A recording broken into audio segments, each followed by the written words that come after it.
Today, I'd like us to look at implementing CRM for sales, implementing CRM for your business, for your organization. Now, before we head into that, we have to tackle a few questions, as usual. First off, we have to define what is a CRM. That's for those of you who are just listening to the show for the very first time. And then we're going to answer the question, why do we need a CRM to improve our sales? So, those of you who are Staylights, you've been listening for a long time, you know that the CRM is an acronym, and that stands for Customer Relationship Management Tool. Some people say Client Relationship Management, so whatever it is, you get the point. Acronym for Customer or Client Relationship Management. So it's a tool for tracking conversations with people, tracking relationship milestones, both before the close. Well, most people try and track relationships before the close, but then after they collect the money from the client, they can't be bothered. But then you have folks like me saying that it's not just about tracking the relationship before you collect the money, because even after you collect the money, it pays to still track the relationship, try to nurture the relationship, build the relationship, because we're trying to get repeat business and we're trying to get referrals. So the relationship is important both before you collect the money from the customer and after you collect the money from the customer. So what do CRM tools look like today? Today, there are lots of digital tools that can be used to track relationships. And the whole point, when I say track relationships, this is what I mean. When you enter into business for yourself in the beginning, you'll find that you're only talking to one or two people in the early days, because you're not going to be doing a lot of prospecting. Talking to strangers is going to be hard, and maybe you've only spoken to your friends or family members, one or two people at work. So you're not going to have those many clients to talk to. Now, at that stage, trying to manage the relationship is going to be easy because you're only talking to one or two people. So it'll be easy for you to remember when you wake up today that you're supposed to call Ogbuefi Uche back to see how far with the proposal, because in the last month, you only would have issued 2 proposals. So in that case, it's easy to manage. You wake up and you know that, okay, I sent one proposal to Ogbuefi Uche and I sent another proposal to Madam Catherine. So it's only 2. That's not a problem. Managing those 2 relationships until the close, trying to figure out where are you in the relationship, what do people owe you, what do you owe them, what the next step you need to do to close the deal, all those sorts of things. Trying to figure all that out, it's not going to be a problem in the early days when you have 1 or 2 customers. Now, the problem is this, especially if you do a good job. Eventually, from 2 customers, you get to 3. From 3, you get to 5. From 5, you get to 7. From 7, you get to 12. Now, by the time you start multiplying the number of customers you have, managing things from memory becomes really, really, really difficult. And that's something that I faced early on in my wedding photography days when I was in partnership with my brother. Now, I was lucky that my brother was the kind of person who would wake up and say, oh, today it's February. Didn't Chukudi and Chinaya get married in February? That's him talking to me. I'm like, okay, let me check. Then I'd go and check my file. I'll go and check the photographs, the place where I stored the photos, and I would open it. And lo and behold, I would see that, okay, they got married on February 2nd. And I would now know that it's time to reach out to Chukudi and Chinyere to say, what's up? Anniversary is coming soon. Happy married life. How are the children? Blah, blah, blah. So that is relationship building. That is relationship nurturing. So, like I said, since my brother has a fairly good memory, because he can remember that, so and so person got married around this month or around this week, building relationships was okay while I was in partnership with my brother. But eventually, he started looking after the family agriculture export business that we were running, and so I didn't have his memory to piggy bank off, to jump off of anymore. So that's why my relationship with these sorts of things, customer relationship management tools, or using your phone as a customer relationship management tool, that is how my relationship with this aspect of business, or these technologies, or these philosophies, or tools around business. That's how it started, because I needed something that would remind me that this is the month of March, and in the month of March, We have 3 or 4 clients who got married last year. So I'd have to send them, happy marriage, happy new life, how's the family, how are the babies, all those kinds of messages. And also so that I could keep on being in touch with them to try and see how I can get referrals. That whole thing of, oh, how far, Chinaya on your bridal train last year seemed like an okay babe. We were chatting, said she's getting married this year, maybe July. So, how far now? Can I have her number? All those sorts of things. So, by the time you start multiplying the number of customers that you talk to, trying to manage all these things by your head is just not possible. 2 or 3, that's fine. By the time you start entering 7, 8, 9, 10, it's impossible, it's impractical, and you'll be losing lots of business. Because if you're trying to run this thing from memory, you would have forgotten that during the wedding of Chinyere and Chukwudi, that their bridesmaid Chinyere said she's going to get married in July of next year. So it's a lot of details to remember. So you won't remember to call Chinyere and Chukwudi in March to say congratulations, and then since you didn't store the information anywhere that their bridesmaid is getting married in July, you will also forget to ask, how far, can I get this babe's phone number and stuff like that. So this is the reason why we need CRM tools. And when I say tracking customer conversations, relationship milestones, before the close, after the close, these are the sorts of things that I'm talking about. And this is how we start losing business. We forget to call our people to say, what's up? How have you been?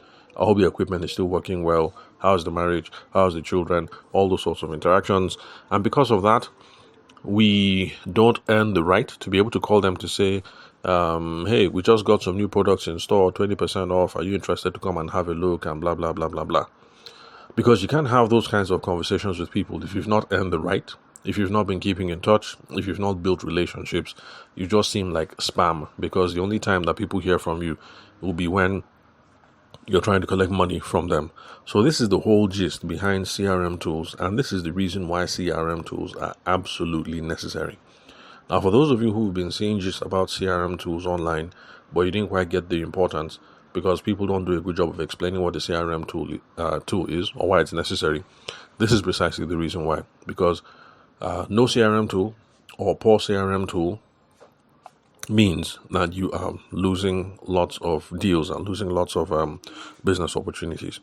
So now let's go back to what CRMs, the kind of CRM tools that we have available today.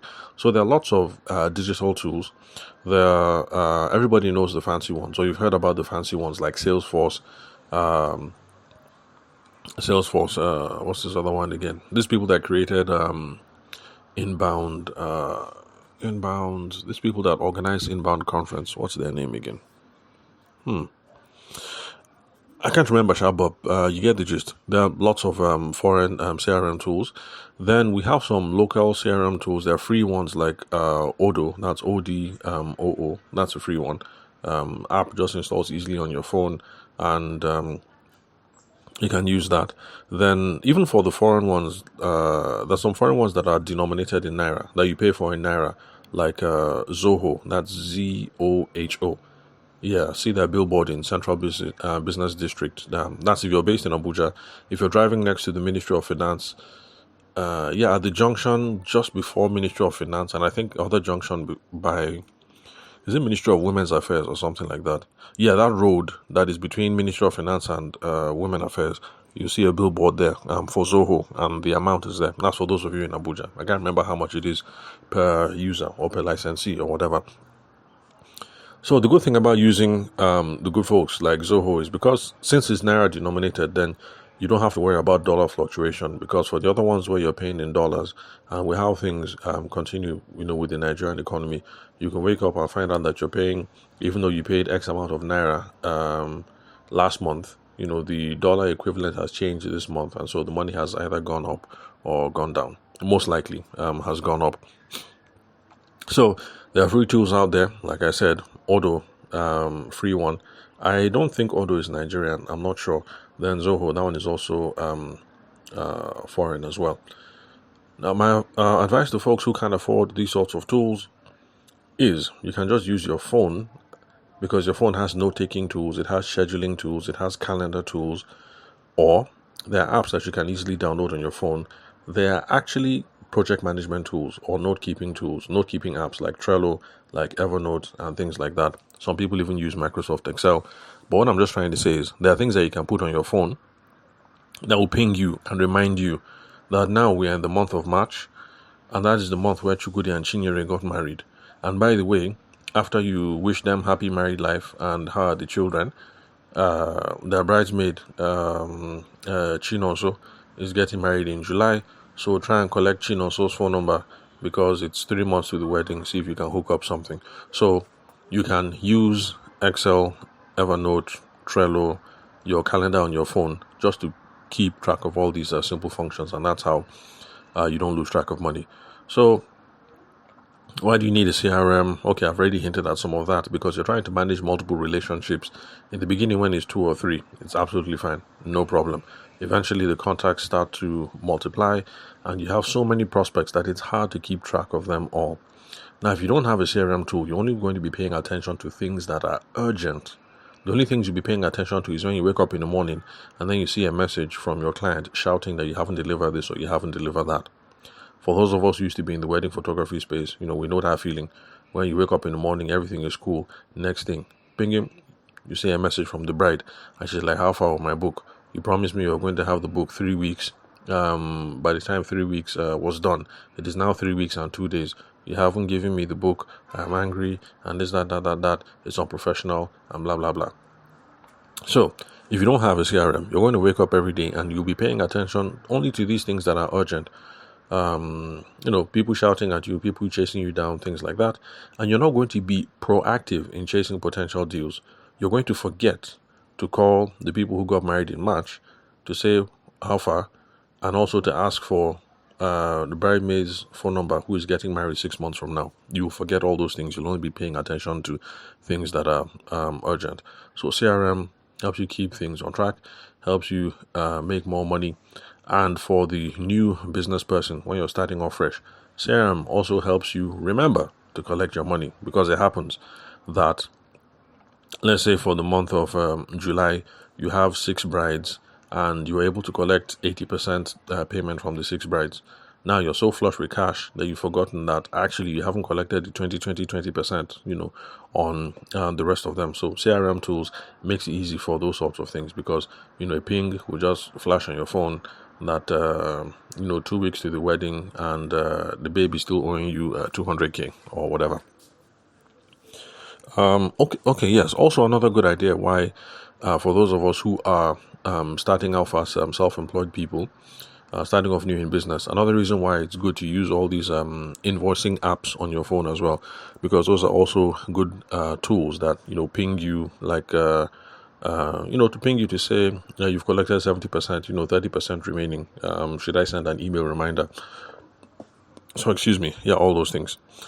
Then another thing about CRM is that for those of you who now sell in teams, because there are a bunch of you who have businesses and you already have some salespeople, 4, 5, 6 salespeople, the CRM allows teammates to access the deals and have suggestions or to try and diagnose other problems. Because if all of you are running teams and you don't have a central CRM tool, and one of you goes on maternity break or one of you falls ill or something, if everything is on that person's phone or that person's individual Google Calendar, the other people are not going to be able to have access to it to say, okay, we need to service this client, this is what we owe that client, and this is what needs to be done next. So that's one advantage of having central CRMs.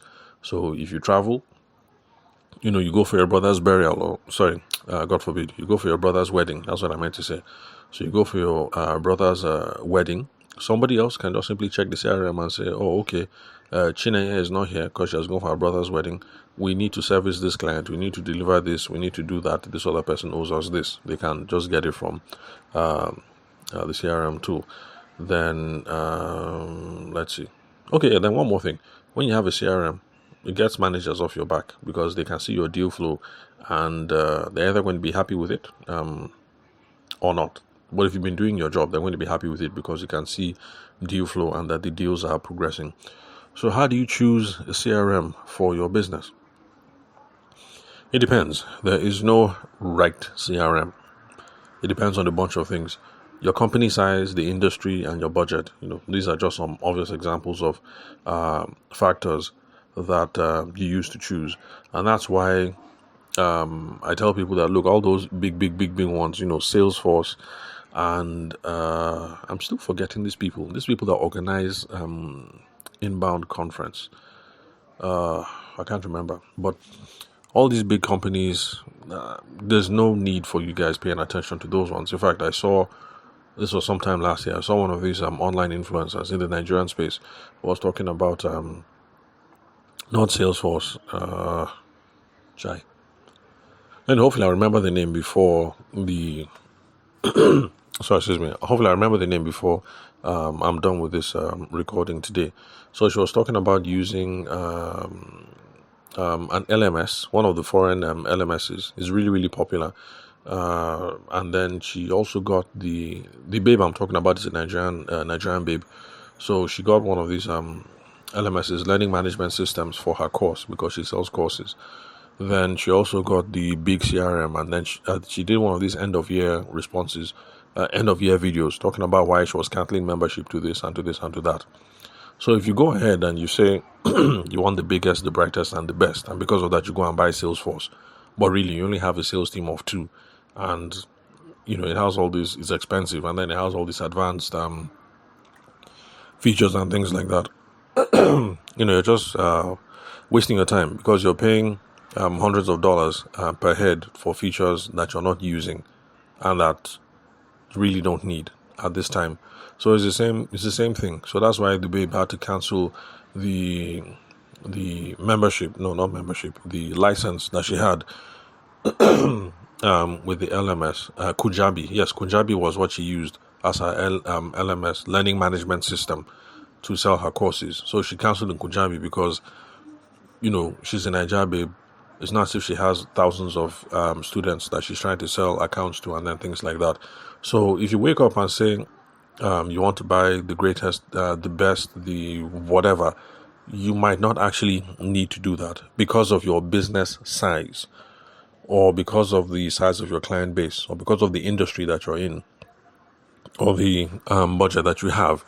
So the right CRM really depends on where you are.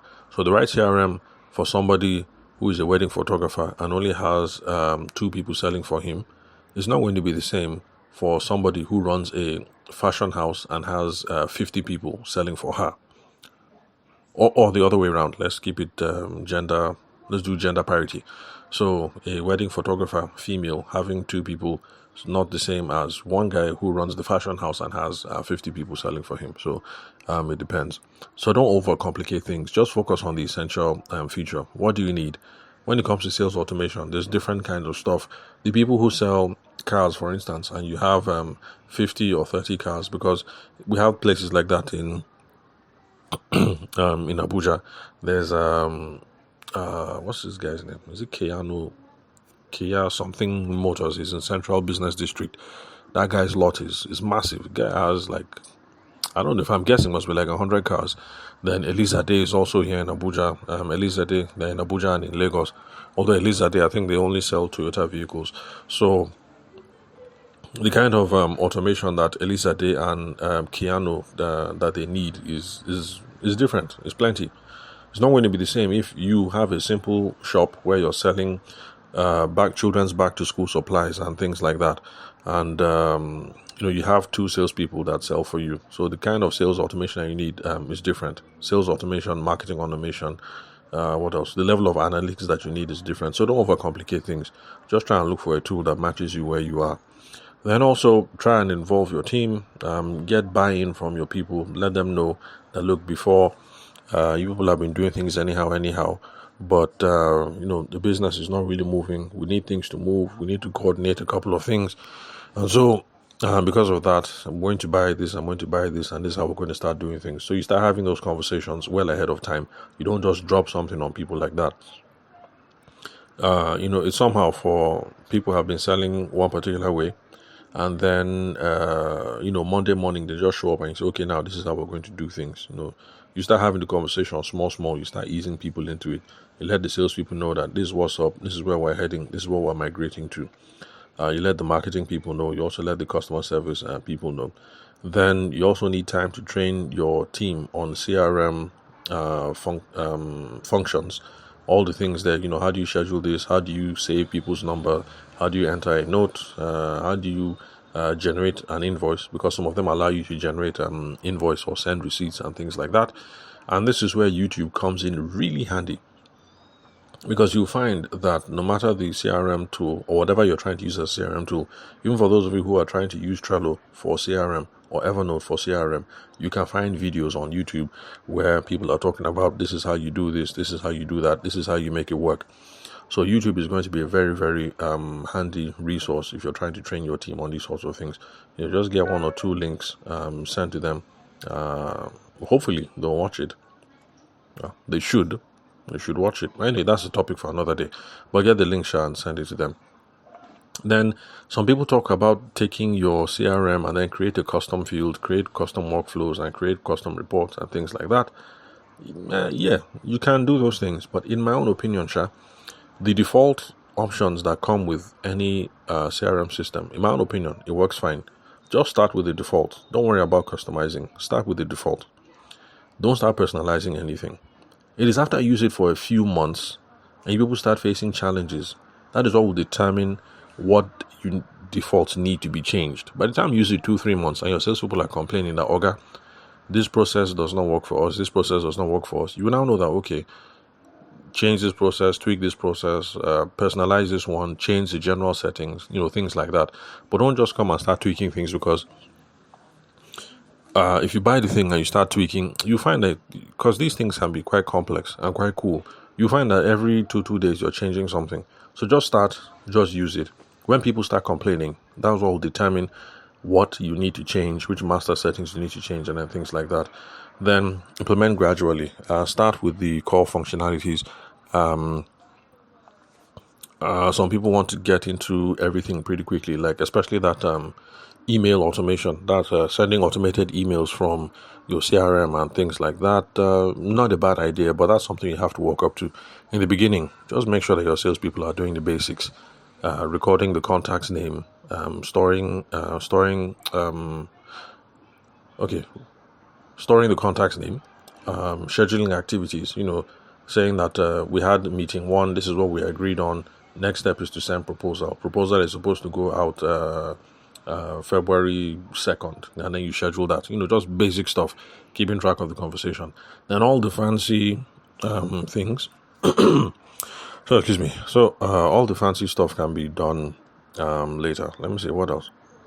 Okay, well, we've done over 20 minutes, and the truth is, when it comes to this CRM, the yarning never finishes. You can keep going on and on. So many things can be said from a CRM perspective. But the details depends on things on a case-by-case basis, case-by-case implementation. Because if you're trying to implement a CRM for, let me just be practical. So for 2 clients that I've dealt with, one that I'm actually still dealing with, trying to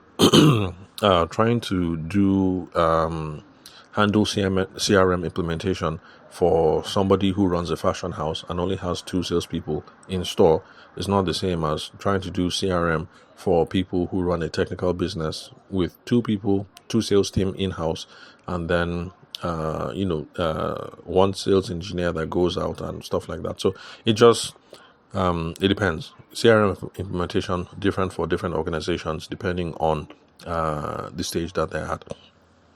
Now, one thing that I must confess, even me, it's something that I have failed to overemphasize to some of my clients, but this is something that we have to be ready for.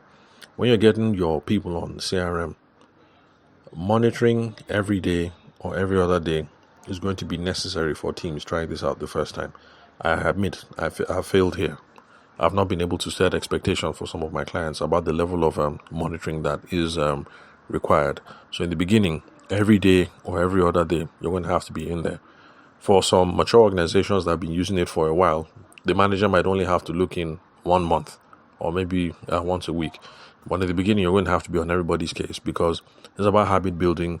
And for somebody who was used to freestyling, just doing things anyhow on their own, it takes a while to build the habit, and then it also causes slowdown in performance because it's a change in workflow.